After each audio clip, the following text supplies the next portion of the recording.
ஒரு நாள் விநாயகர் மற்றும் முருகர் தங்களது அப்பா சிவபெருமானிடமிருந்து ஒரு பொன்னான மாம்பழம் பார்த்தார்கள். சிவபெருமான் சொன்னார், இந்த மாம்பழம் ஞானத்தின் பழம், அதை யாருக்கு தருவது என்று ஒரு சோதனை.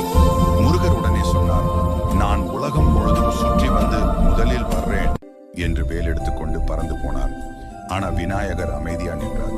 பின்னர் சிவபெருமான், நீ ஏன் போகல என்று கேட்டார். விநாயகர் புன்னகையுடன் சொன்னார், அப்பா அம்மா தான் என் உலகம் என்று சிவபெருமான் மற்றும் பார்வதியை சுற்றி 3 முறை வந்தார். அந்த நேரத்தில் முருகர் திரும்பி வந்தார், களைப்பாக. ஆனா மாம்பழம் ஏற்கனவே விநாயகருக்கு. முருகர் சிறிது கோபமாய் கேட்டார், அது நியாயமா அப்பா? சிவபெருமான் புன்னகையுடன் சொன்னார், முருகா, நீ வேகத்தில் ஜெயிக்க முயன்றாய், ஆனா விநாயகர் ஞானத்தால் ஜெயித்தார். அதிலிருந்து முருகன் புன்னகையுடன் சொன்னார், சரி அண்ணா, மாம்பழம் உனக்கே, ஆனா நான் என் பழனி. ஒரு நாள் விநாயகர்